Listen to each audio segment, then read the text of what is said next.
Good afternoon. Oh, you can do better than that. Good afternoon.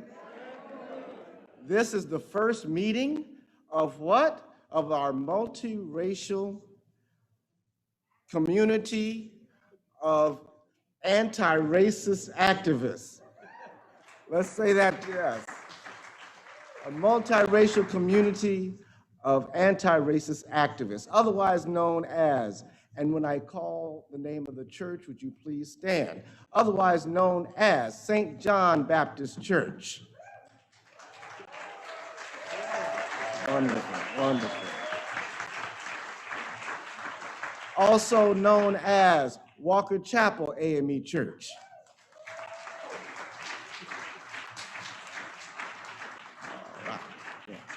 Also known as Pilgrim United Church of Christ.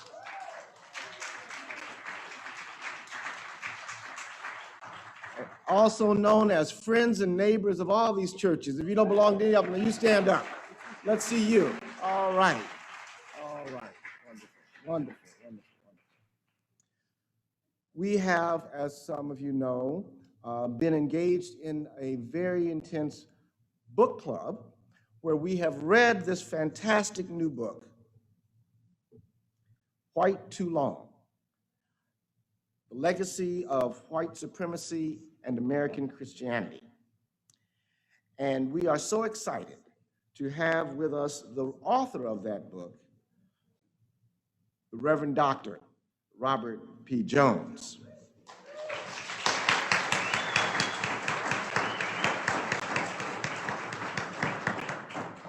We started reading our book probably about 2-3 months ago now, and each of the small groups that we break out into after we have our general assembly has formed a unit of this larger community that we are forming.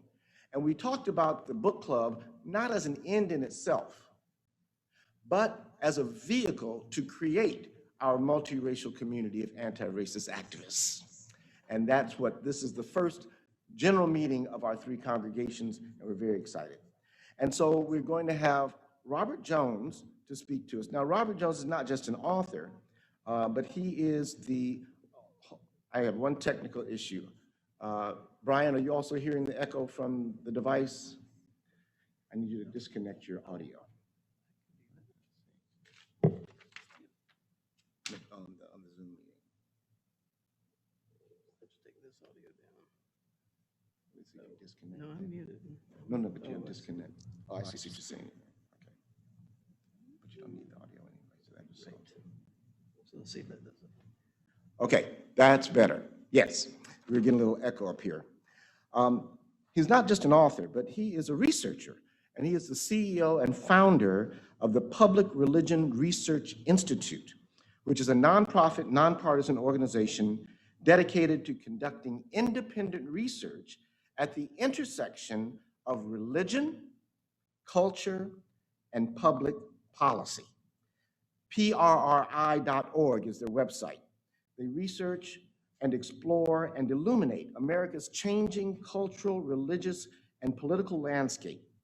PRRI's mission is to help journalists, scholars, pundits, thought leaders, clergy, and the general public better understand debates on public policy issues and the important cultural and religious dynamics shaping American society and politics.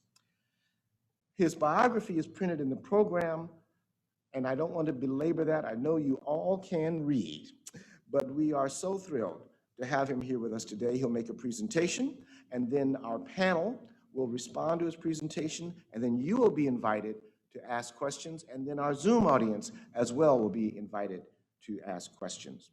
Our panelists will consist of the 3 pastors of our congregation. On Zoom, zooming in from his nephew's wedding, is the Reverend Dr. John Hill. He's the pastor of the Walker Chapel AME Church here in Oceanside, and his family has a long history in the AME Church. He holds the Master of Divinity degree and the Doctor of Ministry degree from McCormick Theological Seminary. Live and in person is the Reverend Dr. Kadri Webb, native of Baltimore, Maryland, and the senior pastor of St. John Church of Oceanside, where he has led this ministry since 2014. He serves on a number of boards of directors here in North County and is very active in the community. And then yours truly will be the third panelist, and I serve here humbly as the pastor of the Pilgrim United Church of Christ. The first thing we'd like to do, however, is to invite Pastor Webb to come and give us an opening prayer. After the opening prayer, Dr. Jones will come and give us the keynote address. All right, in the spirit of accountability, I do have to depart early, so I want to share that I've already received approval, so please don't think I'm being rude. Thank you for having us, and shall we pray? Okay, I can remove my mask here. Let's pray. Father, in Jesus' name, we thank you for this day, and we appreciate this opportunity to be in such a sacred space, a space of community. We know that no true and genuine spirituality exists without community, and so we thank you for the intentional knitting of these three congregations to do what your word says, to do justice, to love mercy, and to walk humbly with you, our God.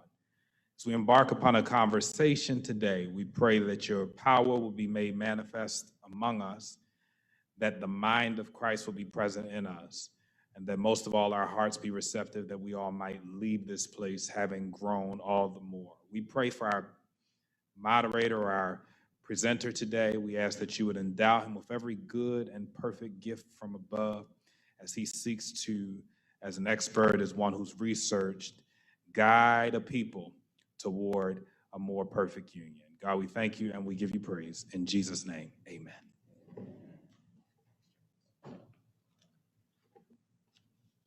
Well, good afternoon. I am so thrilled to be here.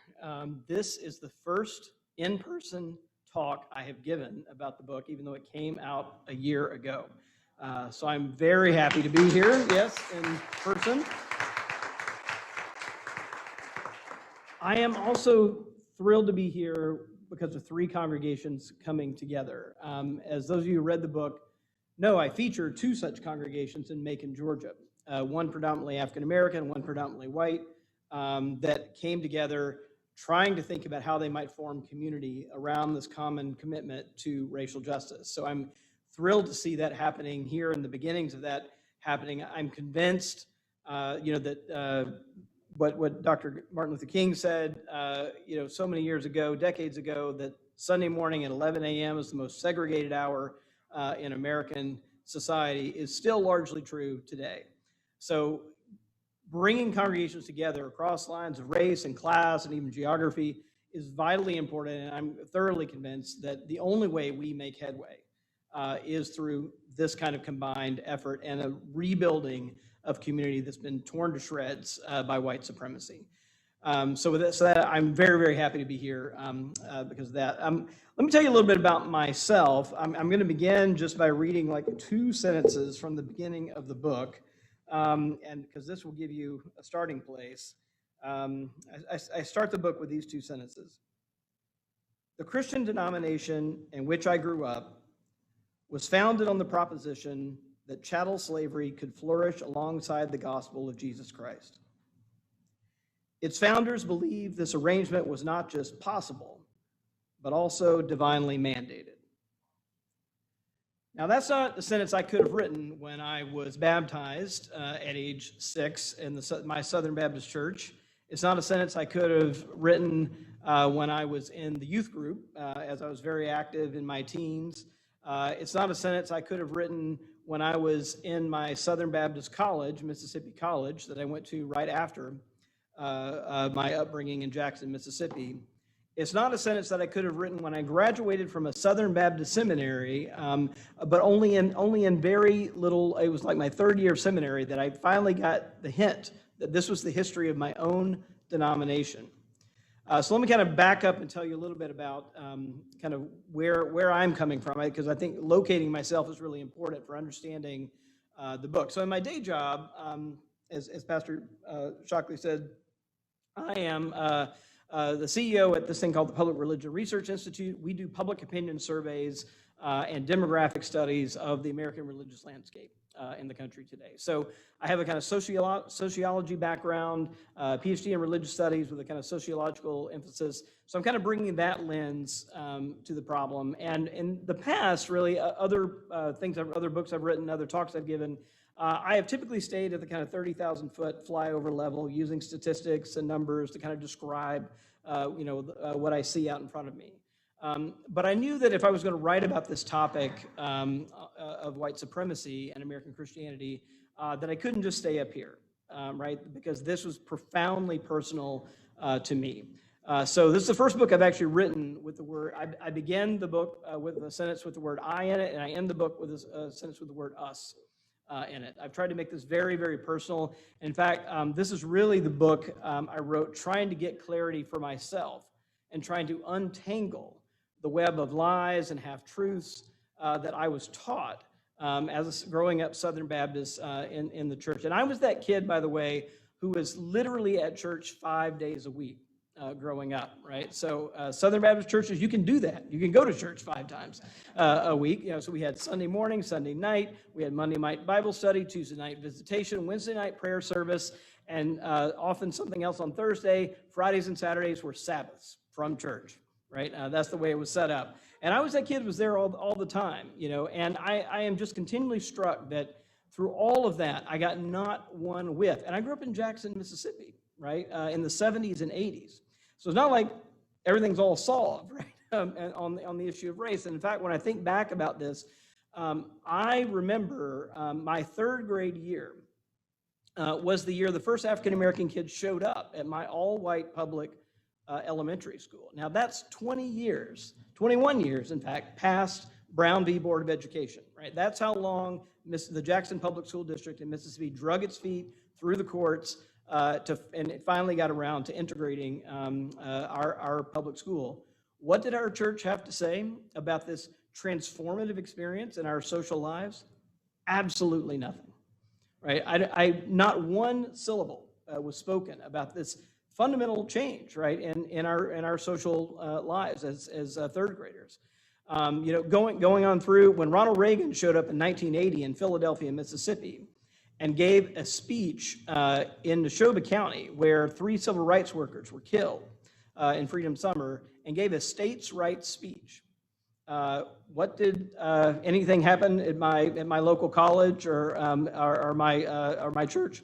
Absolutely nothing, right? Not a word. And in fact, what white Christians in Mississippi did was reward Ronald Reagan with their votes, consummating a marriage with the Republican Party in 1980 that they were Democrats before that, really for the most part, but consummating this marriage that has been consistent throughout the state to this day. When Byron D. LeBeckwith was finally convicted for murder in 1994, I was in seminary. And what did I hear from my seminary teachers, from my leaders? Absolutely nothing. For killing Medgar Evers. And what was Medgar Evers doing in Jackson, Mississippi the night before he was gunned down by a white supremacist? He was trying to integrate Jackson's white churches. That's what he was doing. And who was governor during that time? And who showed up in the courtroom in front of the cameras and in front of the jury and shook hands with Byron D. LeBeckwith was Governor Ross Barnett, one of the most segregationist governors, in the latter half of the 20th century. And who else was he? He was the leader of the men's Sunday school program, a massive hundreds of people at First Baptist Church in Jackson, the tallest steeple in the state, among white Christians in the state, a very influential church. So this is the kind of contradictions, right, that I sort of have grown up with. And in many ways, the book is really just my attempt to look in the mirror and to try to not flinch. And so I think about it that way. And one of the things I want to start off with, also besides that first little reading, is a reading from James Baldwin. Because one of the things that I found, certainly as someone who was white, mostly raised on white theology, very little training in African-American theology or any theologians of color, for that matter, was, again, this kind of idea of kind of disentangling the lies, the half-truths, the obfuscations that have really blinded me to the truth.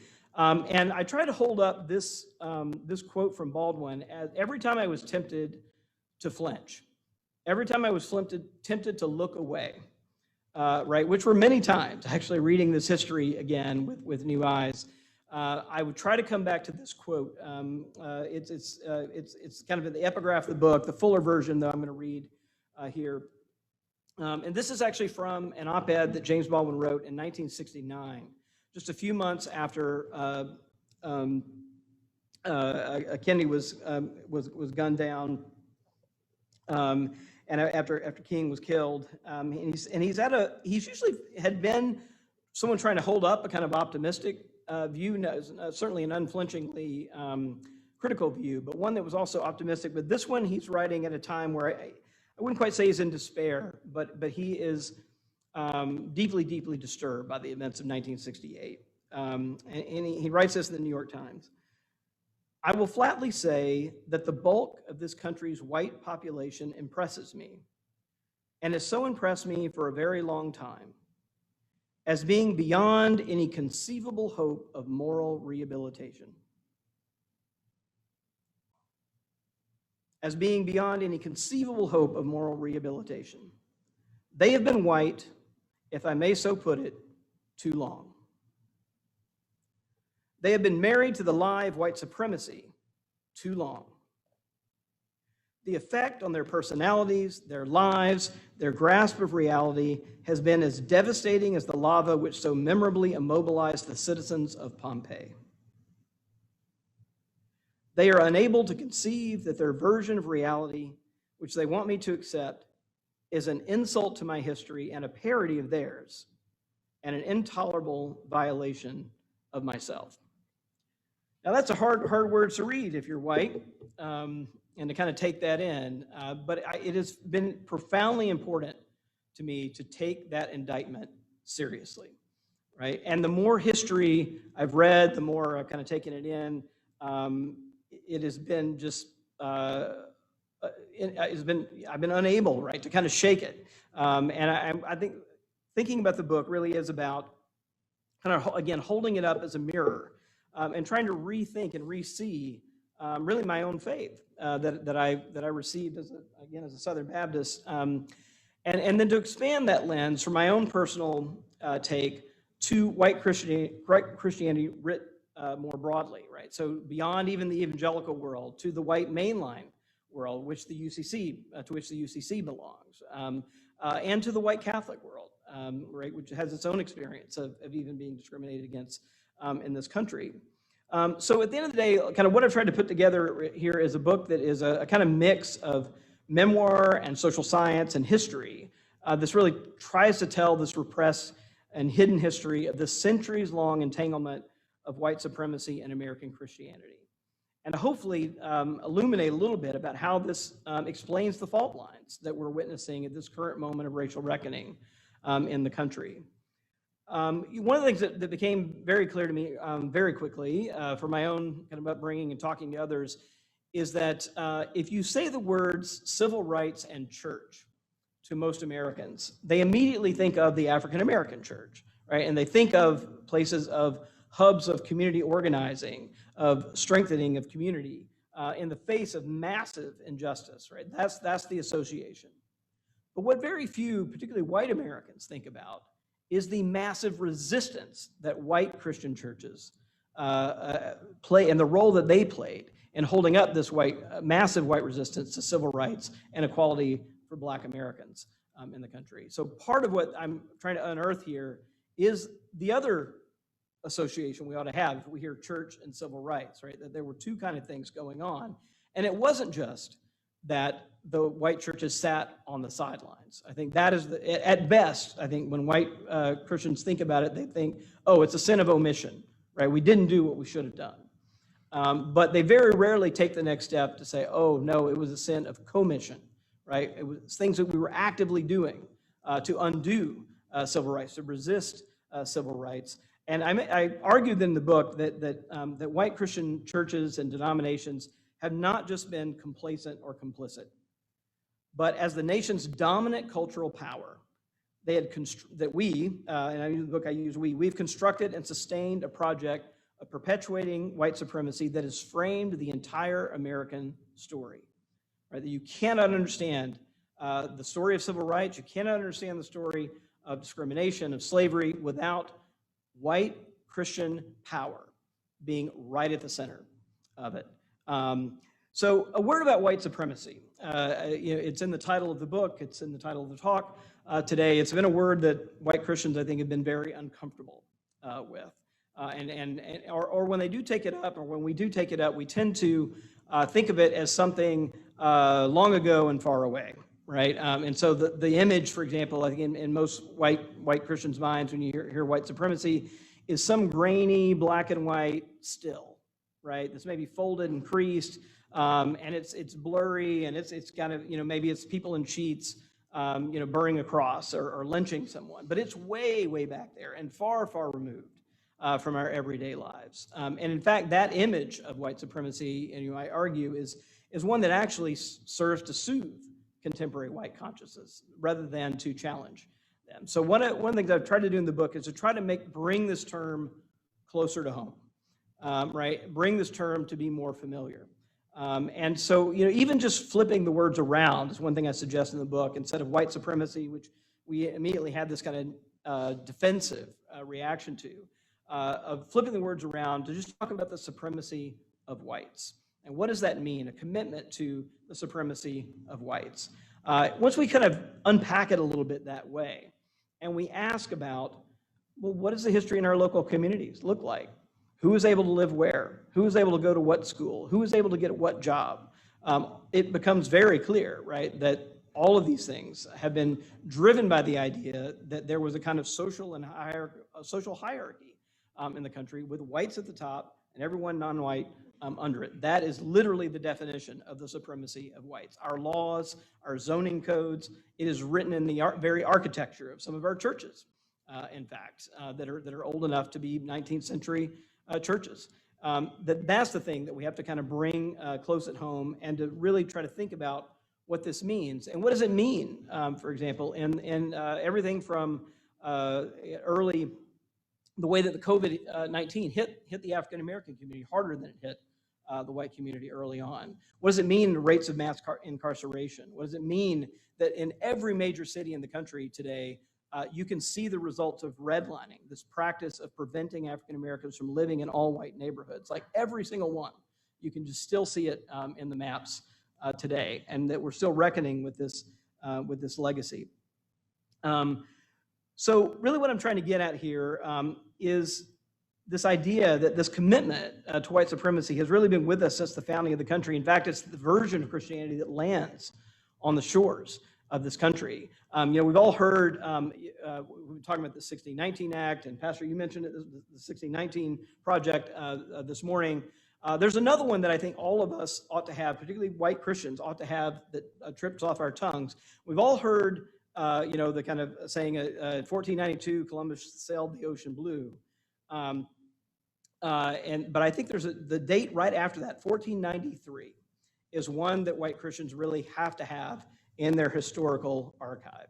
And that is the year that the head of the church, it was before the Protestant Catholic split, the Pope declared this thing called the Doctrine of Discovery. And it basically declared that any European Christian king or prince could, with the blessing of the church, dominate any non-Christian peoples anywhere in the world, right? And so, of course, this meant that European Christians were then carrying political domination with the blessings of God. And, of course, all those people were non-white peoples that this happened to. And that is the version of Christianity that lands on the shores today. And we really have to kind of understand that that is so deep, really, in the DNA of our churches and our history. So if that's a little bit about the kind of deep history, one of the things I try to do in the book as well is to take a look at where we are today. So not just like, is that history way back there, but how is it still with us today? And I'm going to show you I'm going to break out my statistical toolbox here and show you a few still with us today. This is one of the things that I was really frankly, even as somebody who looks at these numbers all the time, pretty shaken to the core once I realized just how robust these findings were. So one of the things I did in the book, do we have that up there? Yeah, okay. Okay. Do we have the slides going? I can't tell over there. There should be a bar chart. There we go. Okay. All right. So don't worry too much if you can't make out the actual numbers here. It really is the patterns. I'll explain kind of what we're looking at. So in the book, I only have one chapter where I kind of delve into public opinion data. And what I'm really trying to do is to look to see how these attitudes, particularly denials of systemic racism, are still in white Christian circles today.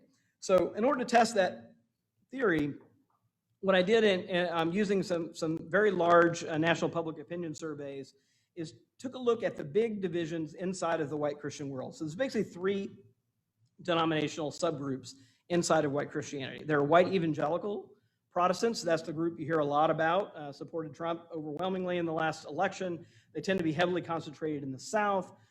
These are people who say they are born again or evangelical. These are my people that I grew up with. The Southern Baptist Convention is the largest representative of that group. The next group is white mainline Protestants. This tends to be the more progressive end of the white Protestant world. Think National Council of Churches, think UCC, Methodists, Presbyterians, Episcopalians, and the like. And the third group are white Catholics on the Catholic side of the equation. And then because I was really interested in the effect of Christianity on white Americans, the other group that I included in the analysis were whites who were religiously unaffiliated, right? Not Christian, not affiliated with any Christian group. And then down at the bottom, I included African-American Protestants as a reference group. Now, I'm going to show you several slides. They're going to have these same groups on there, but basically what to be on the lookout for in every single slide, and these are different ways of thinking and looking at attitudes around systemic racism, that white Christian groups, even though they have very different histories, very different, even voting patterns to some extent, they all cluster together. And then whites who are unaffiliated are kind of over here and closer to African-American Protestants pretty much across the board. So this first one is an agree-disagree question. Generations of slavery and discrimination have created conditions that make it difficult for blacks to work their way out of the lower class. These are people who disagree with that statement. You can see white evangelicals, it's nearly 7 in 10. It's about 2/3 who disagree with that statement. But so do white mainline Protestants, again, the more liberal end of the white Protestant world, and white Catholics are in solid majority territory as well. While whites who are religiously unaffiliated, only 40% of them disagree, and only a little more than 3 in 10 African-American Protestants disagree with that statement. So just keep that pattern in mind. Here are attitudes around Confederate flags and symbols. This question is Confederate either flags or monuments. There's two separate questions. People who agree that they are more a symbol of Southern pride than a symbol of racism, right? White evangelical Protestants, more than 8 in 10 on both. Think that both Confederate flags and monuments are more a symbol of Southern pride than racism. White mainline Protestants look a little bit different on flags, but not different at all on monuments.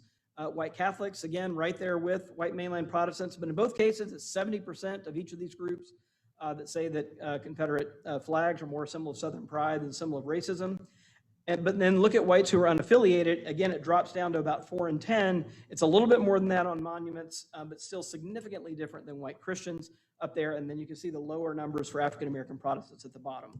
So let me do one more. One that's right at the heart of the Black Lives Matter movement last year, George Floyd's murder, are a question about whether the killing of unarmed African Americans by police are isolated incidents, rather than these are people who believe that they are isolated incidents rather than part of a pattern of how police treat African Americans. So there are white Christians, again, white evangelicals, 70%, saying they are isolated incidents, not anything that's connected to any underlying problem. But white mainline Protestants, white Catholics, both right there. And actually, when I did this for the book, this is actually 2020 data after George Floyd, right? So this is not, the data in the book is actually a little bit worse than this, in that white Christians across the board are a little higher on these. Here's whites who are unaffiliated, down around 1/3, and African Americans, again, under 20%. You can see here is the data on this question. We've been asking this question actually since 2015. You can see that among Americans overall, at about 10 percentage points fewer today say that they are isolated incidents than did 5 years ago. So that's some progress. But if you look at white evangelical Protestants, they have not moved at all, right, across the last 5 years. White mainline Protestants and white Catholics have moved some. They started, in fact, it's probably important to say they've moved about 12 points. In public opinion data of this type, that's actually a pretty big movement over a 5-year period. So they were all clustered together at 7 and 10 5 years ago. White evangelicals are still there. Mainliners and Catholics have dropped, but they're still 6 and 10, right, saying that these are isolated incidents, even among the mainline and Catholic sources there.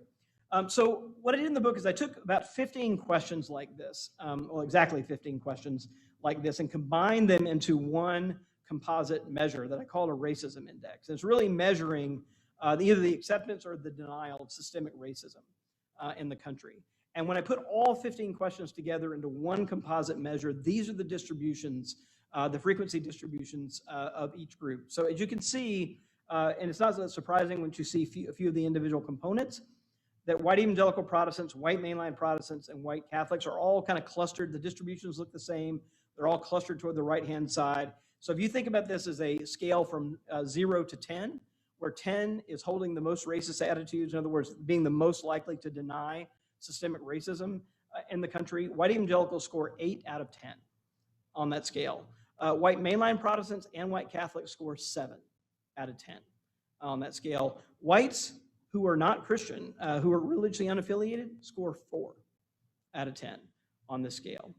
So what this basically tells you, right, is that if you take the average white person in America and you add Christianity, they are more likely to deny systemic racism than not.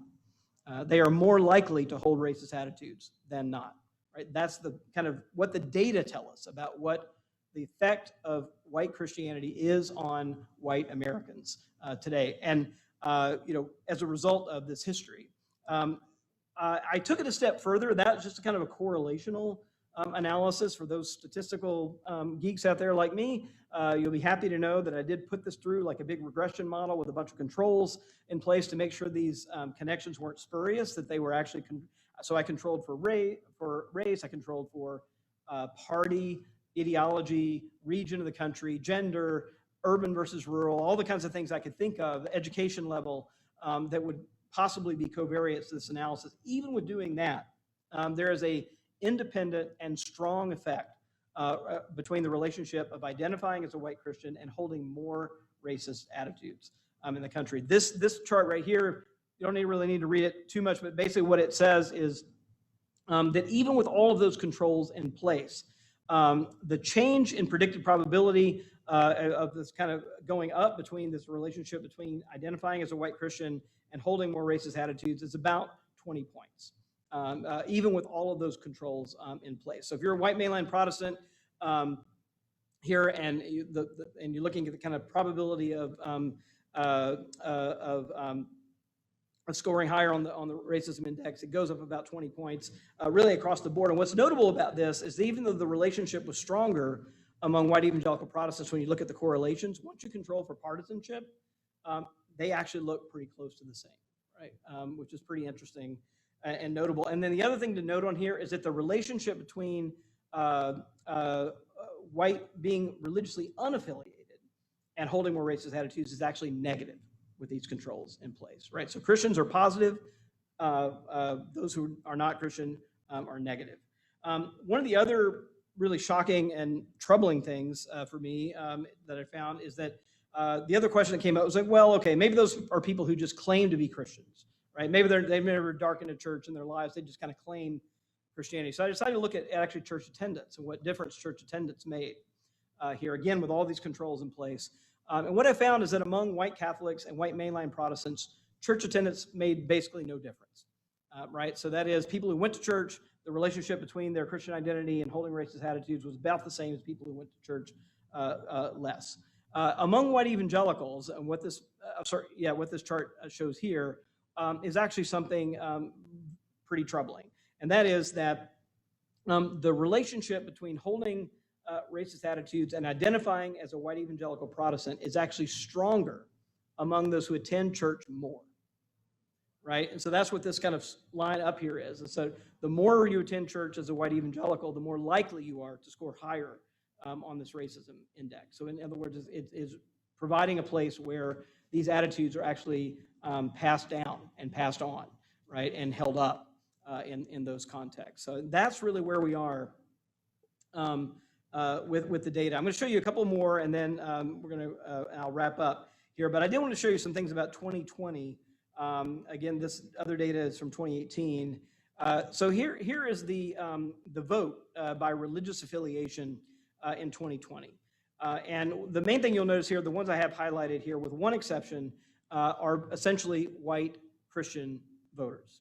And in fact, since Reagan, if you ask me as a kind of social scientist to say, in a sentence, describe the voting, the religious landscape in voting in American politics, I could say, well, since Reagan, essentially what we've had is white Christians voting for Republican candidates and everybody else voting majority for Democratic presidential candidates. That's been the divide in our nation's voting patterns.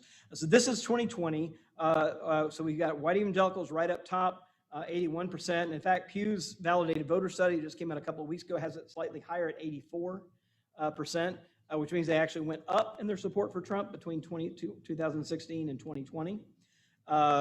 Mormons who voted only in the 50s for Trump in 2016 voted 71% in this election. But here's the kicker, right, for all those who I think are prone to kind of just point the fingers at the evangelicals. White mainline Protestants, of which the UCC is a part, the non-born again part of the Protestant world, voted nearly 6 in 10 for Trump, as did white Catholics. And then the other group that is in here that is the kind of exception to this white Christian rule are Latino Protestants. But one thing is kind of to understand there, those are largely evangelical Pentecostal groups that are very tightly connected to white evangelical churches. So the politics have kind of come along for the ride in many ways for that religious connection. And here are other people, Muslims, Latino Catholics. I mean, one thing is striking, just as a quick aside, is the gap between white and Latino Catholics. The voting patterns here are quite remarkable. Jewish Americans, unaffiliated, and then finally, African American Protestants down here at the bottom. And I've been thinking a lot about this. H. Richard Niebuhr wrote in 1920, as it's been 100 years ago, about the scandal of what he called at the time the color line in the Church of God, right? And I every time I look at this chart, I cannot help but just think like how like speaking as a white evangelical, like someone who grew up in that world, how is it that white evangelical Protestants can look at this chart and the two groups the farthest apart in the American religious landscape aren't Muslims and white evangelicals, not Jews and white evangelicals. They are African American Protestants and white evangelicals, right, who share so much history, so much theology, right, and it is really the experience of race that is sort of driving them in such different directions. I mean, this ought to be, it is and ought to be a scandal in the Christian church. This is what the voting patterns look like in the country. The other thing that I think snuck by many people in the exit polls is that one of the strongest predictors of vote for Biden or Trump in the official exit polls by the media were actually opinions about Black Lives Matter, how the U.S. criminal justice system treats people, and whether racism is a problem in the country. Like, these were very strong dividers. Let me show you how strong. For those people who held an unfavorable view of Black Lives Matter, 85% of them voted for President Trump. Of those people who thought the U.S. criminal justice system treats everyone fairly, 83% voted for President Trump. For those who thought that racism in the U.S. is either a minor problem or no problem at all, 82% voted for former President Trump. This divide is stronger than the divide on abortion, right? If you look at the divide on abortion, those who think abortion, to kind of give you the same side of this, those who think abortion should be illegal in the country, it's only 75% voted for former President Trump, right? So it's a still big divide, but this is bigger. And I think it's something we have to really pay attention to in our politics. The last thing I'll show you here on the vote is that here's the vote again. These are the same numbers you saw a minute ago. I kind of put up these same groups that we have here. White evangelicals, mainline, white Catholic, religiously unaffiliated, African-American Protestants. But I'm going to put underneath the vote, just so you can see the high correlation, their scores on the racism index from the book that I was showing a minute ago. You can just see how tightly correlated these are. Now, they're not one-to-one, but they are really close.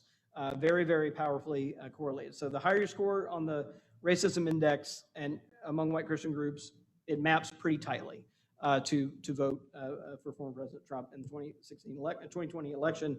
The last thing here I want to say about 2020 is a question that we had about protests. And we did a little survey experiment in our fall survey where we asked half of the sample whether it gave them the same sentence, but we changed the wording slightly. So one side of the sample got a question that said this: "It always makes our country better when Americans speak up and protest unfair treatment by the government." The other half of the sample, and these were kind of demographically matched samples, the other half of the sample got a statement that said, "It always makes our country better when Black Americans speak up and protest unfair treatment by the government." Right? And so by looking at the differences, you can see basically racist attitudes about protests and who's favored. So this is the group of people, this is when we just had Americans, 61% of the country agreed that it makes our country better when Americans speak up and protest unfair treatment by the government. When we changed the wording to say African Americans, agreement dropped to 52%. Right? And it's dropping almost entirely among white, conservative, Christian Americans. Right? That's where the drop. I'm going to kind of show you these same groups. Here, this is just the agree side. The blue is Americans. The green is the phrasing Black Americans. So here is you've got this kind of 9-point drop among all Americans. Among white evangelicals, the drop is 20 points. Between those who say it always makes the country better when Americans speak up and protest unfair treatment. When you put Black Americans in, support for that statement drops to 35%. Among white evangelicals. Among white Catholics, it is not quite that far, but it drops from 54 to 38. Even among white mainline Protestants, again, the more kind of progressive end of the white spectrum, it drops 12 points, from 50 to 38. Among white unaffiliated Americans, it drops a bit, but only by 5 points. It's just outside the margin of error. It's not much of a drop, not much of a drop at all. With that, I'm going to kind of wrap up with just a couple of comments, and then we can have a discussion. So the country is clearly at a crossroads on racial justice. And I think it's no exaggeration to say that it's not just the future of Christianity or white Christianity, but really the outcome of the American experiment that's at stake today. I do think that there's a path forward. I think that path forward is exactly the kind of work that you all are doing here.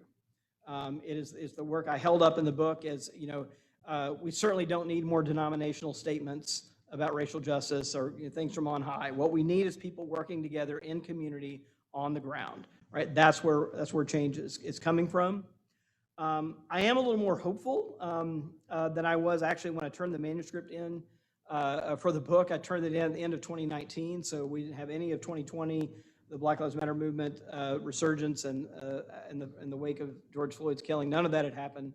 And just one little anecdote, when I turned in the manuscript to the book, I had spent some time in Richmond, the former capital of Confederacy, researching Confederate monuments, digging through the archives of the United Daughters of the Confederacy, et cetera, et cetera. So I spent several weeks there, and I would go on these daily walks down Monument Avenue, which is the big avenue that they constructed with these massive Confederate monuments, out moving west from the city. I recently had a chance to go back and spend about a week there, and they're all gone. They're all gone. And it's quite striking because what they did is they removed the bronze statues and the empty pedestals are there, right? So it's a really striking landscape now. You go to these kind of big, massive, monuments. And it just one little aside too. I covered this in the book, but just to sort of say it, it was quite notable that when I was doing my research that there were more than a dozen white Christian churches that relocated from downtown to build new buildings around the traffic circles of these Confederate monuments in the 1920s. It was really striking that happened. And one of them, First Baptist Church of Richmond, actually rung its bell in approval as the crane was lifting the monument to Stonewall Jackson off of that pedestal.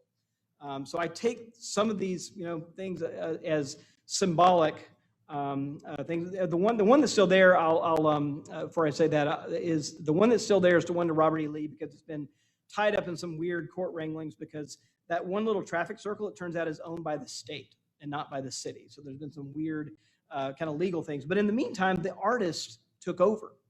And what they did is they spray painted the entire pedestal and thing with Black Lives Matter slogans. In fact, if many of you may have seen it, because it made the cover of National Geographic magazine in January as a performance arts space for racial justice. So you've got like Robert E. Lee sitting up there the way he's been for 130 years, put up in 1890. But now he has BLM on the horse, and George Floyd's, it's a beautiful image, you should Google it, and George Floyd's face is like projected onto the pedestal of the photo that they took there, and that's what you see when you walk by it today. It's just a stark reminder. So I take it, there has been some progress. There is stuff going on. The real question for us, I think, and I'll kind of bring it home with this, is, these monuments are coming down, right, in many, many places. What are we going to do the work? Because these monuments were all justified, blessed, consecrated with Christian prayers and blessings. What are we going to do to deconstruct the theology that made that possible?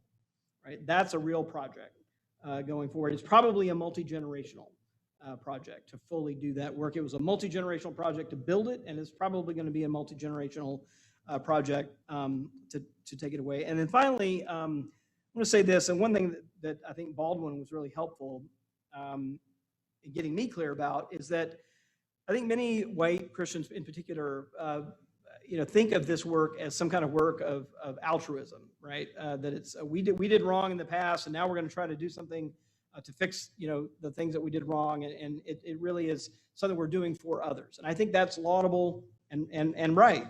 But I think what many white Christians haven't really done, and it's something I tried to do in the book, is to take stock of what white supremacy has done to us. Like what white supremacy has done to how we think about what it means to be Christian, how we think about God, how we think about Jesus. Is he a white man? What has that done to us? And what has it done to us to hold together a gospel of love and a theology of hate, right? What has it done to us to hold those two things together for generations and to deny the contradiction between those two things? I think that's really where the work lies ahead of us. And I'll close with another word, Brother Baldwin here. Oh, yes, sorry. Thank you. I'll take the screen sharing off. I'll close here with a brief word from Brother Baldwin. He said this in a more hopeful tone than the earlier quote I read. If we can muster the humility and courage and love to tell the truth, we might just, these are his words, end the racial nightmare, achieve our country, and change the history of the world.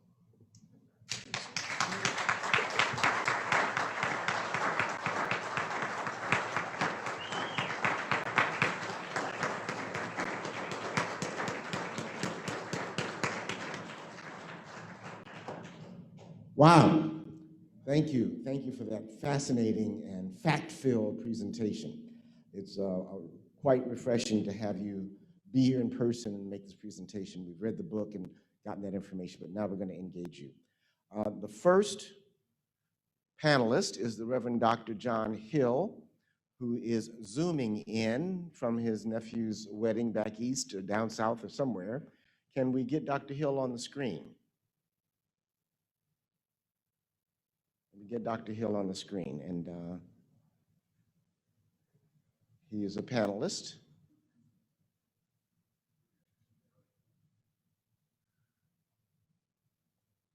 There we are. And Dr. Hill, can you speak? Make sure we can hear you. Yes. All right. Good evening, everyone. You have a question or a comment on the presentation? Well, more more comment than anything, and it's from my perspective of reading, and I just want to share this with the author. For me, one of the question might be, why read this book? And for me, it started from a standpoint of curiosity. I read a book previously entitled White Rage. And from that, wanting to try and get a better understanding from a different perspective of that white rage. And for me, it was interesting when you shared your background and whatnot, because I found parallels in that, especially growing up in the South. I lived in Arkansas. My father moved from Oakland to North Little Rock, Arkansas. And a lot of those things around there that you wrote about in the book, I could see. The junior high school I went to, the name of it was Jefferson Davis. The mascot was the Rebels. The colors were red and gray. And it was just interesting to me to find out how impactful that was across the board, especially the group called the United Daughters of the Confederacy. And that just astounded me. And I just want to say thank you for highlighting that. That may be in some other places, but I really got a lot of insight from what you stated in the and I just appreciate that. That's the comment that I have. I don't have a question at this time. All right, did you want to respond to his comment? I was making a quick, just one quick comment about the United Daughters of the Confederacy, because it's right in front of us today, right, with all these debates about so-called critical race theory and the kind of citing that as the big bogeyman everywhere. But there was a concerted. I mean, this fight over our history has been a long and concerted effort. You can hear it in the writings of Frederick Douglass right after the Civil War, saying, "Really? This was just a kind of honorable war on both sides. Like, that's the way we're going to write this history, and not that one was fighting to enslave other people." And after that, it's notable that most of the monuments, I think the kind of light bulb that went off for me is when I realized this great report by the Southern Poverty Law Center that did tracking when these monuments to the Confederacy went up. They did most of them, like the vast majority of them, did not go up in the 19th century and the decades following the Civil War. The vast majority of them went up in the 1910s and 1920s, right? And what's going on then? A height of lynching, a reign of terror, and Jim Crow, the establishment of Jim Crow laws and the denial of voting almost entirely to African Americans in large swaths of the South. And this erection of these monuments was a direct part of that onslaught of white wrestling back of control and power in the face of Reconstruction. And that's really what it's been. And the reason why most of them are on places like courthouse steps and public parks is because it was literally marking territory. It was literally saying, this is a white person's place, right? We own it. Everyone else here is a guest, and you're kind of, here by our suffrages. And so I think it's really important that we're, in 2020, finally reckoning with that really push that was absolutely the United Daughters of the Confederacy, by the way, were often organized in white Christian churches. When they had the big thing for Jefferson Davis's monument in Richmond to erect that monument and unveil it, they had a 4 or 5 day meeting, and it was Second Baptist Church of Richmond that hosted the United Daughters of the Confederacy during those 5 days that they were there to all kinds of celebrations and raising this monument.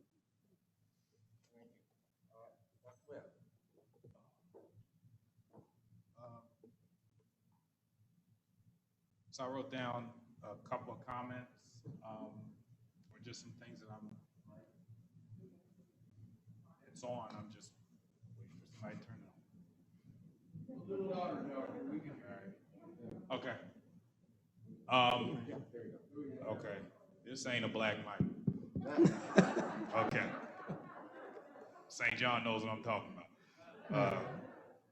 So I wrote down a couple of comments, and I guess the whole white mainline Protestant role in perpetuating this whole notion of this damaging theology is what struck me. And so what I would say to my colleagues in the room and those who have decided to ally around this is to just recognize the role that churches that look like this have played in it. So I think one of the things that's difficult or one of the things that's damaging or counterproductive to us moving the ball forward is that we point the finger, white folk point the finger at other white folks, when the reality is you have a lot of closeted bigotry and racism hiding within churches like this. I'm not saying this specific church, but that was very compelling to me when you just presented that data and even reading it. So while it's obvious what the evangelicals do, I need white mainline Protestants to understand the role that other Protestants and those who seem to be more progressive have played in perpetuating a racist ideal. And here's the uncomfortable piece: is it gets to a political place at some point, right? And this is uncomfortable in church because of the whole separation. I think that part of what has perpetuated this are policies and systems and laws that have continued to disenfranchise Black people, and some of you have voted for them. So this might be a bold statement. If you, and this has nothing to do with abortion, if you can vote for 45, you're part of the problem. Because he just presented, and this is harsh, it's harsh, it has nothing to do with his politics because he doesn't have any politics. He doesn't, like we've seen that, right? Like that is what it is. And 46 isn't a great president in my estimation either. I'm equal opportunity. I really genuinely am. I don't think Black folks can afford to be on one side of the spectrum or the other. So I'm not trying to go down like this political pathway. But the reality is there's this interconnectedness between our theology and our politics. And so if you're voting a certain way, it still speaks to your theology, even if you're in a progressive church, if that makes sense. So there's additional work to be done and some unpacking to be done personally that makes someone have to really look in the mirror, as this gentleman said, and ask the hard questions and say, why do I think this way? The final thing I would say is just the oxymoron of how a church, right, a place of liberation, becomes the instigator of more and more bondage and oppression for people. There's one particular comment in the book, we know that all things work together. This page 74, for the good of them who love the Lord, Romans 8:28, many of us know it. Does God care about us too? Is God on our side? One of the things I try to teach our church is to look beyond the myopia of one's own experience, which is why it's good that we're having this conversation, right? To say, hey, just because somebody isn't doing the same exact thing I'm doing doesn't mean God isn't on their side. I believe that God is on the side of the oppressed. That's what I believe, because the Bible says it. It has nothing to do with being Black. Although Black people suffer a level of oppression, God's on our side.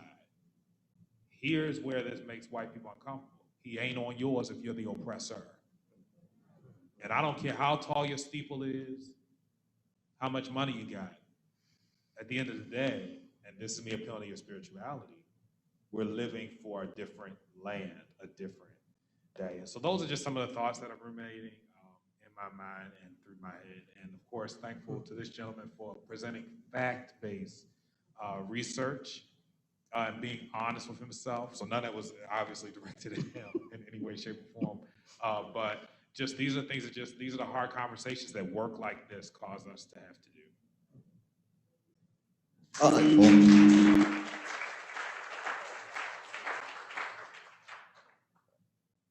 Actually, can we switch over to my hand mic? Okay. Actually, before we go back to Dr. Jones, I want to ask you a question, Dr. Webb, that's been asked of me. Now, my congregation is predominantly white. I thought it was really important that our congregation have an opportunity to engage with a real community of folk that is as diverse as what we see here today, and this is awesome. Question, why did you encourage your church? Why would you be interested in joining in this conversation and this undertaking? What's in it for you and your community? Yeah, so I'm living in a space of tension. And I think that one of the difficult things, even though we know what the solution is Black folks don't trust white folks in their church. Because for us, historically, the church has been the only safe place for us to go. My theology, however, and my doctoral work centers around this, because I read the scripture the way it is, no matter how I feel, no matter what my experience is, no matter how uncomfortable it makes me, I believe that Jesus Christ is Lord of all to the glory of God the Father, including the white man, including the Indian, and anybody else. So I'm living in this tension. And I believe that I have to lead my congregation according to that pure understanding of Scripture. One of the things that God has done for me personally to help keep me in check, because I was really sliding to another place. Watching the insurrection, I am sick of looking at 45, sick of him. I'm speaking from my perspective. I'm not trying to offend nobody. He is a despicable human being. Anybody who says anything that agrees with that racist rhetoric and all that is despicable, not the politics. I'm sick of Ted Cruz. I'm sick of Marco Rubio. I'm sick of Joe Manchin. I'm sick of them. I'm sick of the people in Oceanside, Rodriguez, all of them. I'm sick of them, right? And so I was sliding to a place. This is my experience. But one of the things that God did for me was he sent good people to the church who don't look like me and who genuinely don't agree with racism and who are able to understand all of the ways that white America has continued to try to keep its foot on the necks of Black people. So that's what's in it for us. I'm also trying to make sure, and I've gotten criticism from my own colleagues because it's all about the Black church. And I get it. It's an institution. It's a whole art form. I mean, I absolutely get that, right? I think I'll land on the right side of history. I might be in heaven when I get there because I don't think I'm gonna get no whole lot of support there. I don't want us to be hypocrites and perpetuate the same type of separatism that someone perpetuated to us. Amen. So I am a hypocrite if I say, because this gentleman is white, don't know nothing about him, he can't come to my church. Or I don't want to be in fellowship and break bread. And while there's mistrust and there are dynamics and there's so much that kind of goes into that, the reality is I want to make sure that I share that with others because it's not popular. And then maybe St. John will be that one church that is a little different. Are there some things that we do that are Black? Yeah, because a lot of Black people. So we gonna still sing Trouble in My Way. Well, I had to cry sometimes because Black folk had to cry sometimes, right? But they don't mind it. And we also sing some CCM too. Some of the songs that we sing and put a little Blackness on are really CCM anyway. So there's space for everybody. So that's really what's in it. Thank you. Dr. Jones' response. I think I'm just going to leave that right there. That's perfect. I'm not going to follow him. I want you to follow him. No. Okay. Thank you, Dr. Webb. I understand you have to part, but thank you for the time and the effort that you've put into the book club and to this event today. And the plan is, this is just the first meeting of these three congregations. We're looking forward to when you let us in your door after your renovations are done. And we'll get it done. Yes, and we will be worshiping at St. John Church sometime in this later of this year. So thank you. Thank you.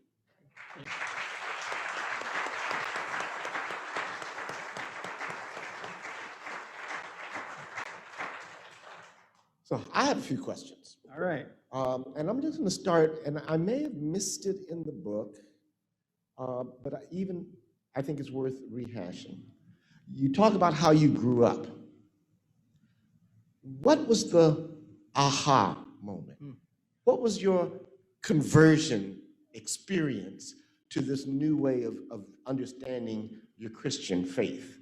So I'm really interested in what happened that caused you to see things so radically different, to knock you off the proverbial donkey and open and let the scales fall from your eyes.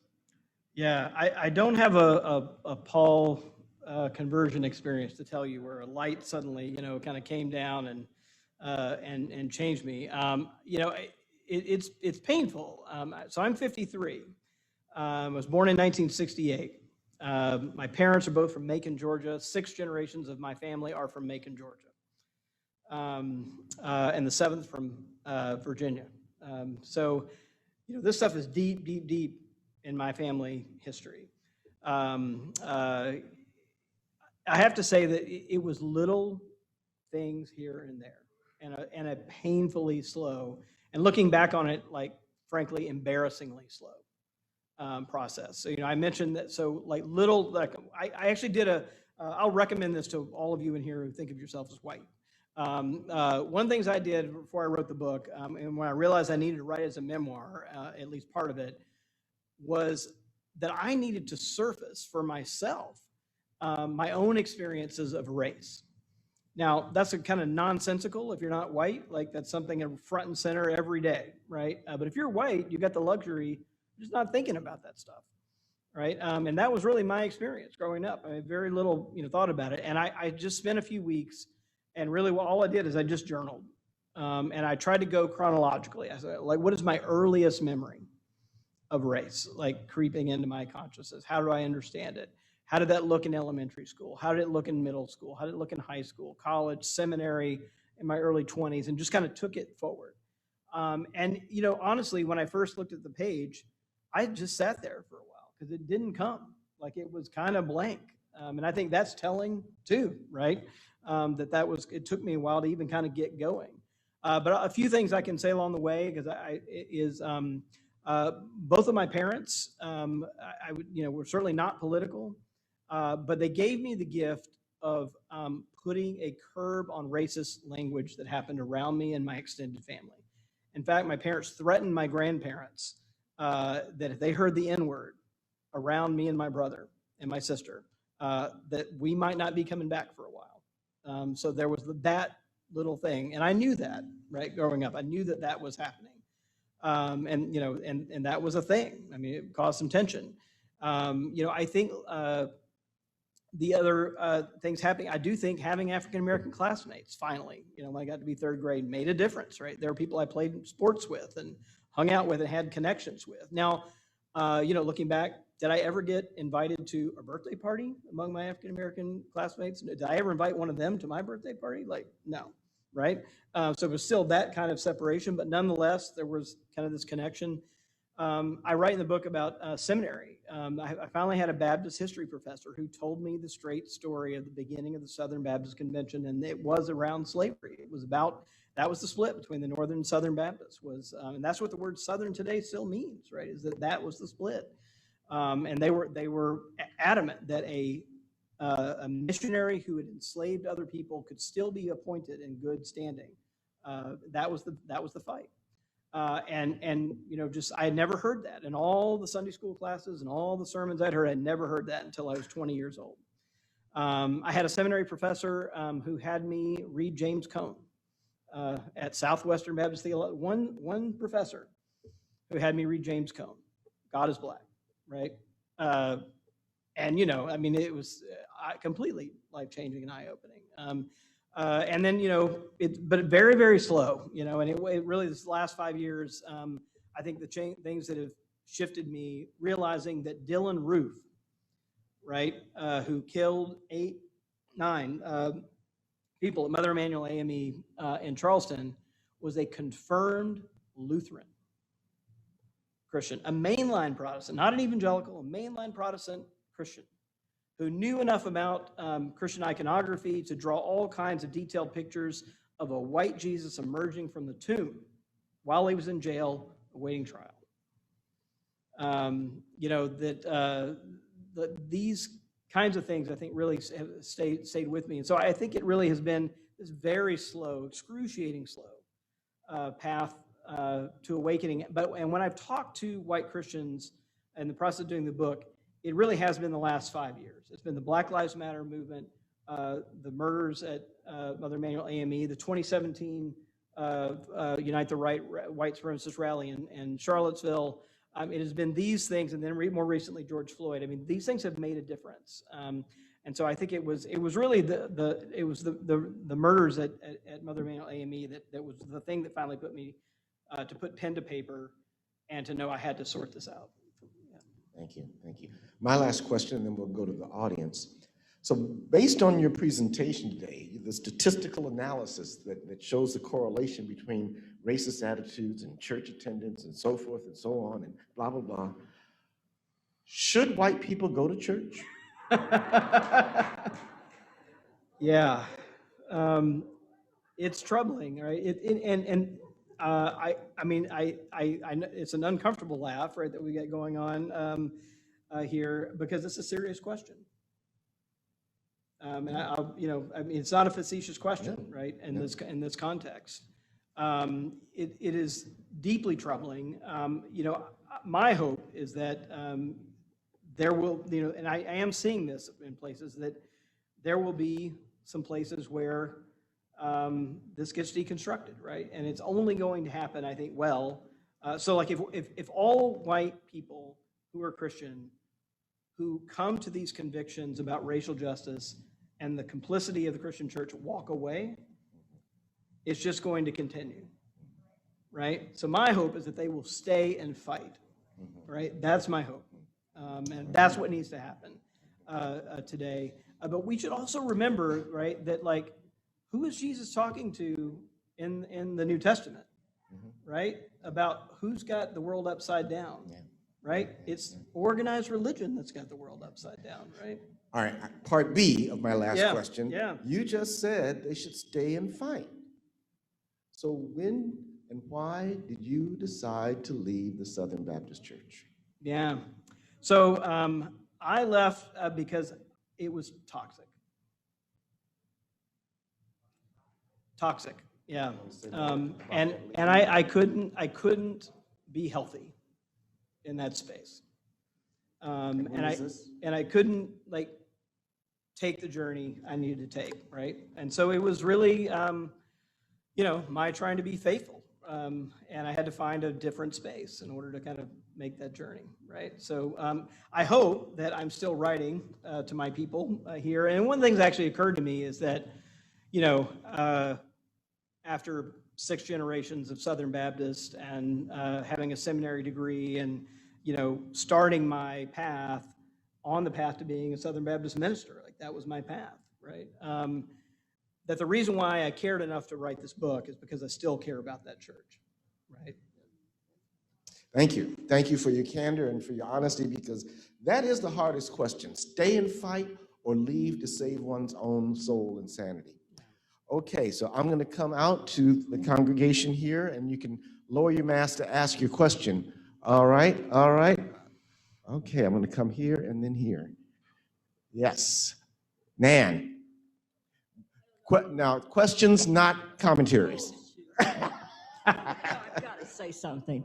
I think we at Pilgrims took a big step when we brought this man here, and the other candidates were all white. I think that was a big step. Our book club on racism, the first group, about 5 books we read, was another step. And then when we invited the other churches, the Black people, to come with us, that's a 3rd step. We have a long ways to go, but to me, that's progress. Thank you, thank you. All right, I saw a question over here. Yes. Give us your name and your church. Yeah. Hi, my church is Pilgrim, Kathy Barbini. I talk to you on Twitter.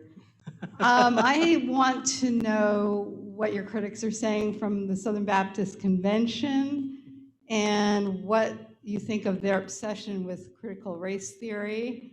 That seems like the new kind of pro-life movement. Thank you. Yeah, so for the most part, it has been crickets from the Southern Baptist Convention. Not a lot of direct comments. Richard Land, who's the former, what was his title was, he was the head of the Ethics and Religious Liberty Commission, who actually was forced to leave after making racist comments about Trayvon Martin, by the way. Plagiarized racist comments about Trayvon Martin, to be exact. But you know, he I think a couple of weeks ago, you know, put up something on Twitter, and it was quoted in a piece about calling it extremely biased, and you know, et cetera, et cetera. So there's certainly some of that. But for the most part, I think that this whole raft of scholarship, right, that many of you have been reading, Carol Anderson's work on white rage, Robin DiAngelo's work, Ibrahim Kendi, Jamar Tisby, as a whole, like, you know, raft of works that have really been trying to tell this history more truthfully, have been just largely ignored. And I'll say this about the debate about critical race theory is really not a debate about anything substantive. It is a propaganda war. It is taking a label. It is the 21st century version of communism, right? You know, the same way that Martin Luther King got accused time after time of being a communist, right? Just because it was something that would scare people. So when I debate about critical race theory, I don't even bother to get into. I get a PhD. I've actually read critical race theory, you know, and critical theory and Frankfurt School and all that. But it's not about that, right? It's really not. It's not about any of the substance of that. What it really is about is a preemptive strike to prevent an uncovering of a very, very damning history. That's all it's about. And I just kind of try to say that every time. It's like, you know, it really is about a preemptive strike with a kind of scary label that tries to kind of protect us, or protect and prevent us from telling the truth at the end of the day. All right, we've got another question here. Give us your name and your church. You bring your mask down, I'll hold this though. Hey, I'm Colleen Mickey, and thank you, Pastor Shockley, for hosting this, and thank you for coming. I attend St. John. I've attended there for a year, and I love my family. So I've actually left white Christianity, and I've been so blessed. But my question to you, I'm just curious, if you've left Southern Baptist, where do you attend now? Yeah, so it's been quite a journey. I've sort of journeyed through the kind of Cooperative Baptist Fellowship, the Alliance of Baptists, and kind of the more moderate and progressive versions of kind of white Christianity. Went to a Methodist church for a while. I went for about a decade to an interfaith. My wife is Jewish. Went to an interfaith congregation in DC called the Interfaith Families Project. Was actually on the board there, and I'm currently kind of in between congregations. So we left there a couple of years ago and haven't kind of right before COVID, and haven't found our feet again yet. But that's kind of been my kind of journey kind of through Baptist. I actually went to UCC Church when I was in Atlanta working on my PhD for a while, and then in this interesting interfaith space. Well, you know, we now have remote membership because in this Right. hybrid age, so if you're looking for a church home, you can zoom in to worship every Sunday. Right on. I'm trying to mix it up among our congregations, so I see the hands, Yeah, but this young lady has I'm a worried you're going to question. give an invitation if you keep that up. Okay, that's right. Give us your name and the church you attend. Hi, my name is Asia Martin Jackson, and I'm from St. John Church. So my question, I wanted to kind of preface it with one of the things that you said in the beginning. You talked about how it wasn't when you were in youth, when you were able to write that opening, it wasn't when you were X, Y, Z, it was when you were able to understand it a little bit more. And right now I'm a preschool teacher, so I work with 3 and 4 and 5-year-olds, and I had an encounter with a 4-year-old little boy where he told me that he didn't like the color of my skin. And when I asked him why he didn't like the color of my skin, he just said that he didn't know. And we also have, you know, mixed little children, and there was a girl who was also on the swing with him, and I said, well, what about her skin color? And she's just a couple skin tones lighter than I am. And he said, well, I like her skin tone. And it was just an aha moment for me. And as you were sitting here explaining that, God kind of brought that back to my mind. And so my question was, what do you think, or how do you think undoing the the theology that, you know, some of the white supremacists have put out there? Like, what do you think that would look like, or what would be the steps to take if we were to take the approach to pour that pure theology of this love of Christ and this unity into our children? Because clearly, you know, some of our adults are kind of hard-headed. And so with me being in that educational system, I kind of thought, like, what would that approach look like? And it is a Christian preschool. And so I thought, like, I just wanted to get your opinion on, like, what you think that would look like, or your comments. And you have beautiful skin.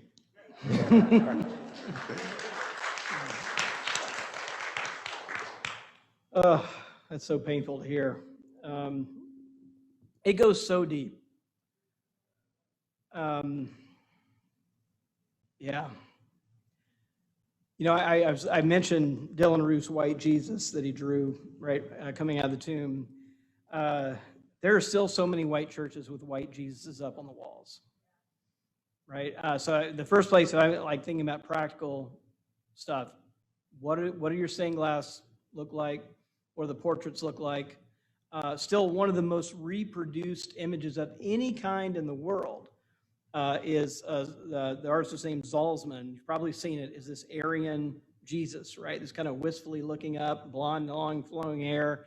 It was made in the kind of 1930s. It was made by a Scandinavian artist for a Scandinavian youth Christian magazine. It was its origins. But it's everywhere, right? It was reproduced by the millions to be sent off with World War II soldiers leaving the country. So millions of it got carried over into the theaters of World War II. And it's clearly, it's a Scandinavian Jesus, right?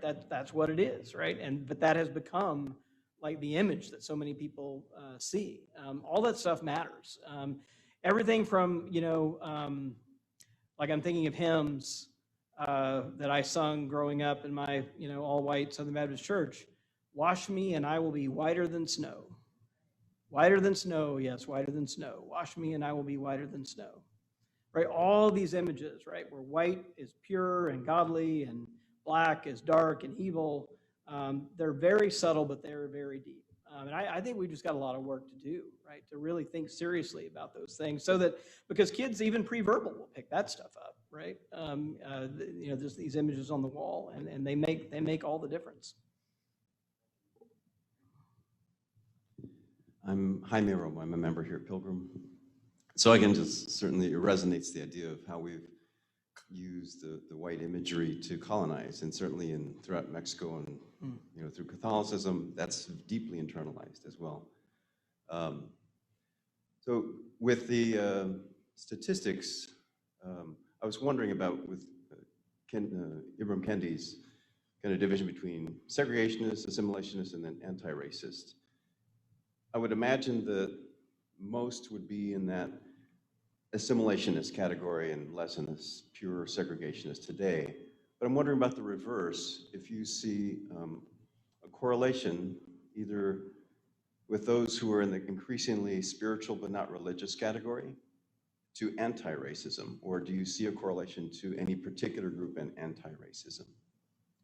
It's a great question. I don't think I've got any data on it directly, but here's what's interesting. Despite the fact that we hear a lot about the spiritual but not religious crowd, whenever you try to measure it sociologically, every study I've seen, ours, Pew, other folks, so the Fetzer Institute just put one out, it is still the case that high spirituality correlates with religiosity, actually, not with non-religiosity. So we're still seeing, in other words, higher rates of people who, and this is like studies who measured spirituality like 7 different ways. And even those 7 different ways, you tend to see people who are religiously affiliated are actually the people who score higher on those spirituality scales, even if they're kind of vague, like, you know, I feel at one with everything in the universe, or, you know, I feel the sense of a higher power. They're not like Christian or theistic even. So I think that's a challenge. What's interesting to me is that it is these unaffiliated people. And that group, by the way, has quadrupled since the 1990s, right? So in the 1990s, when we asked people in surveys who was religiously affiliated, it was less than 10% who claimed no religious affiliation, like 5-6% in the mid 1990s. Today, that's 23%, right? So it's quadrupled, right? And among young people, it's nearly 40% today. People under the age of 30, and we've never seen that before, right? Like, so even if you take baby boomers, you take them back into their 20s, they're still only about 10% unaffiliated, whereas today's 20-year-olds are 40%. Unaffiliated. So like it's really a huge sea change. That group, though, is not all anti-religious or anti-spiritual, right?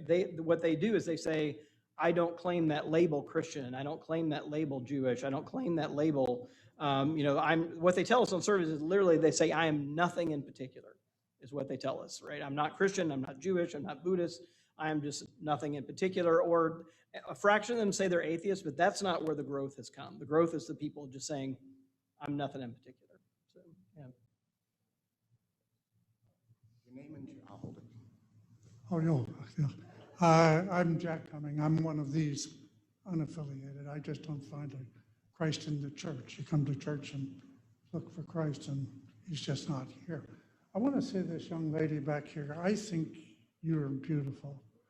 And I don't think you should ever let other people define who you are, because your soul radiates from within and embraces all of us. So just let that beautiful soul radiate out, and don't let people define you by whatever their insecurities are.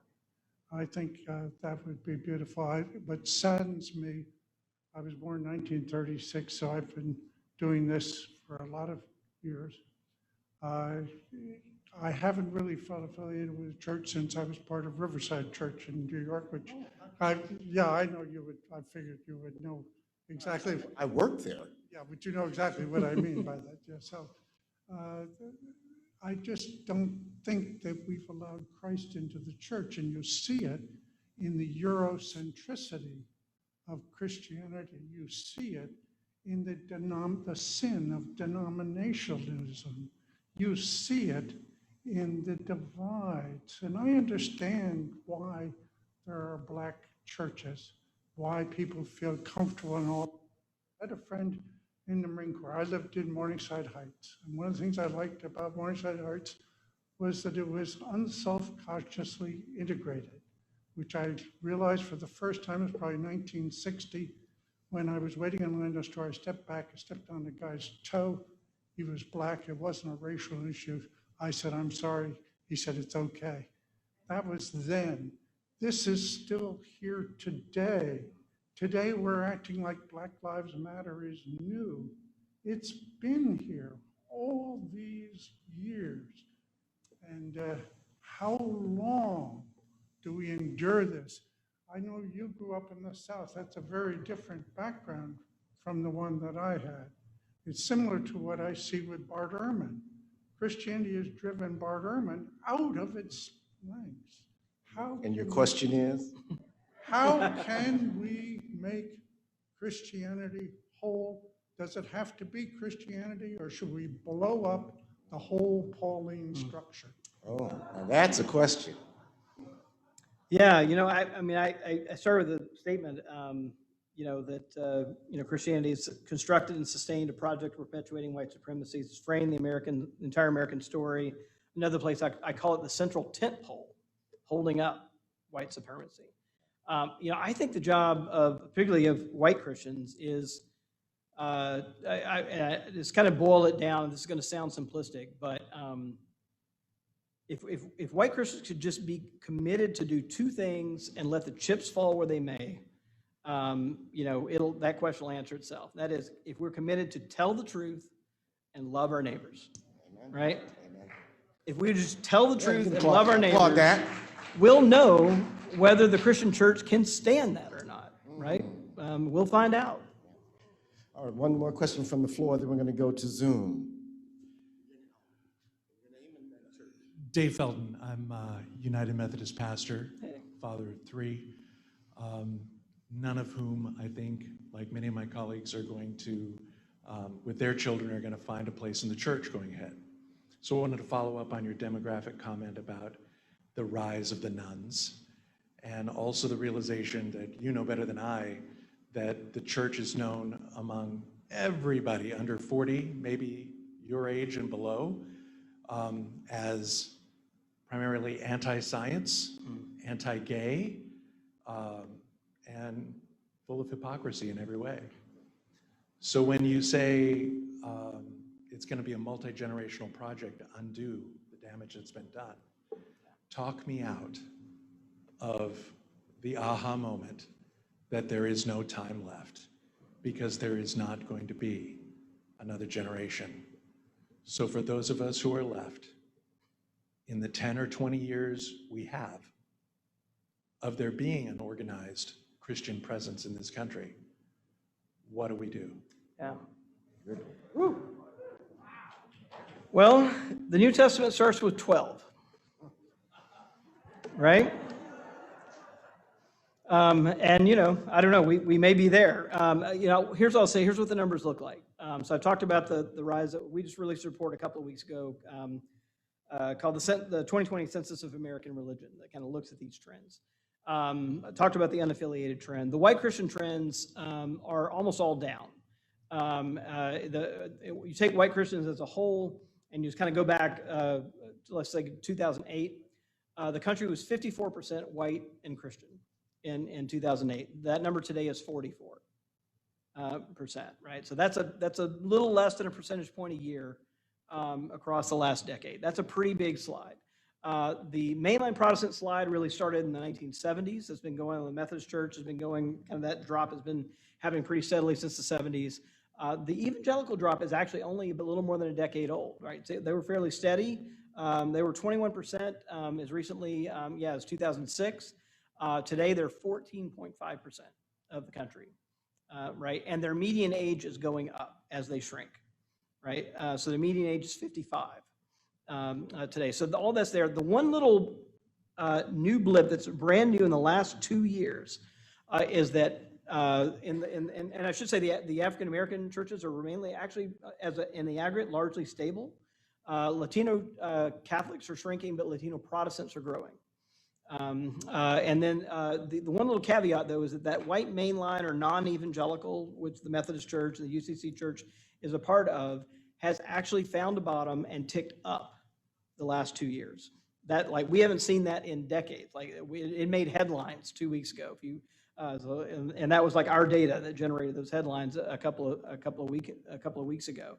And so there is some sign that, because before that, what was very clear is that all those people leaving white Christian churches they were none and done, right? They were going nowhere except for the unaffiliated column.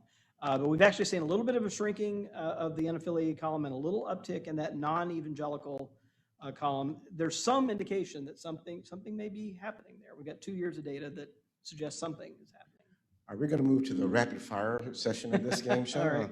And so I'm going to give you quick questions from Zoom and brief answers, because I know we were really taking full advantage of your presence here. Okay, is there any data on correlation between people who affirm American exceptionalism and identify as white supremacists? I don't have data on that. Okay, second question. If denominational statements are ineffective, how then do we negate the influence of local congregations that are supporting racism and white supremacy? Yeah, so it's very clear that the denominational statements are ineffective, right? They've been ineffective in the mainline. So all the statements the National Council of Churches put out, that if you would only read those statements, you would think that white Christian churches have been anti-racist since 1972, right? Clearly not the case. This is also true in the Catholic Church. The Catholic Church for 4 decades now has put out statements by the bishops decrying racism, right? In every preamble, they say, 10 years ago, we put out the statement, right, decrying racism, and here we are again. And it's also, there's evidence that that stuff never makes it down to the congregational level. That's the thing. And the high point of this is in the same year that the National Council of Churches, and which the Episcopal Church is part, invited Martin Luther King to speak. It was 1961 or something like that, 63 maybe. They invited him to speak, highlighted him as a speaker. He was, and an Episcopal school in Atlanta denied admission to his kid on the basis of race. right? That kind of thing happened at the same time. So I do think it is going to be groups like this that really are going to make the difference, and groups like this then influencing the other churches around them. And that leads to the next question very, very smoothly. Have you seen any evidence or trends of churches becoming more integrated? And are those churches in response becoming less racist? Yeah, it's complicated. So quickly, what we see today is that still about 85% of America's churches are monoracial churches. About 15%, that's a little more than we used to have, and by monoracial, sociologists measure that by the non-dominant race making up at least 20%. So the bar is pretty low. But even with that bar, only about 15% of the churches are not monoracial churches. It is not an easy thing. The data is pretty clear that there are lots of struggles, lots of conflicts, and they tend to focus on leadership. When there's not diverse leadership, the congregation is trying to be diverse, but the leadership tends to be one of the biggest things there. I actually think the future is this. Not in sort of like asking African Americans to abandon their churches or asking white people to abandon their churches, but bringing churches together to form community while there is still their own home bases. That seems to me a more promising way forward. Okay, we're going to go back to the floor for just 2 more questions, and then we'll have closing remarks. Okay, I have a question here. Give us your name and your, I think I can get closer this way. Just give us your name and your church attendance. I'll hold mine. Heather Wilson, and I attend the Rock in San Marcos. My question, 2 quick questions. The first is, where can we see the stats that were on the screen anywhere else, if possible? And the second one was, in your research, have you seen anything? I'm just thinking about the top bar of evangelicalism. What are the theological things that you see, if you have trends, where the gospel is a thing that is going to untie the mess? So where have you seen the theological trends that need to be untied to dismantle things? Great. So almost all the charts that I showed today are actually in one chapter in the book, so they should be there.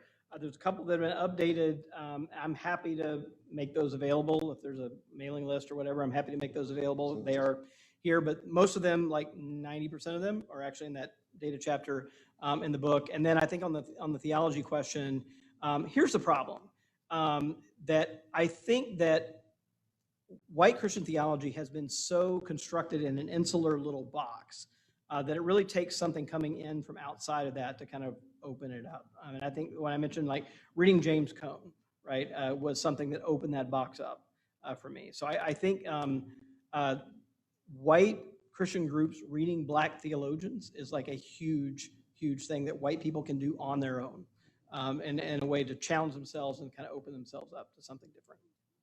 Yes, your question and your name and what church you attend. My name is David. I attend a church in San Marcos called North Coast. Yeah, my question for you is, you gave a couple of really good examples in your book of some racial reckoning that churches are doing, like in particular in the South.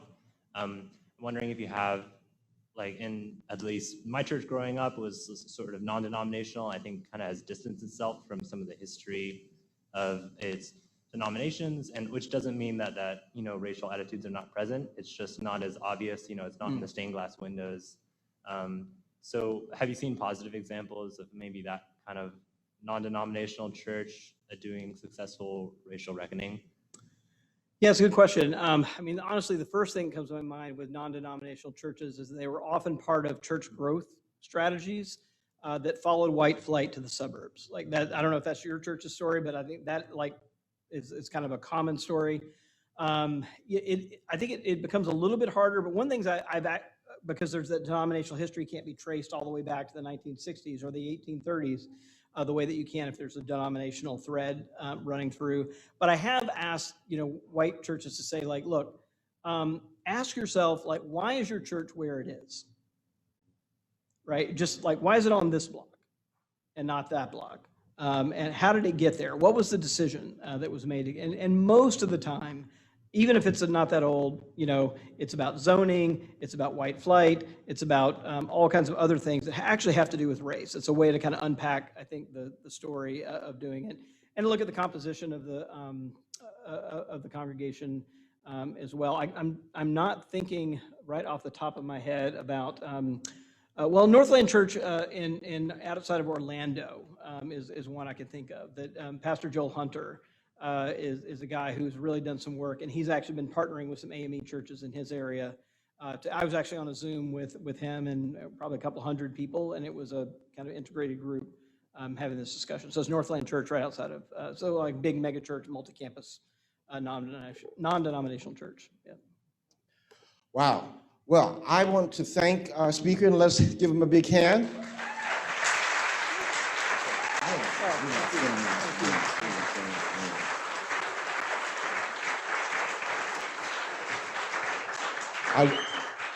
I wish you all could stand up here and see what I see. It's a beautiful array of diversity of our three congregations coming together, and I am just thrilled for everyone who has participated today.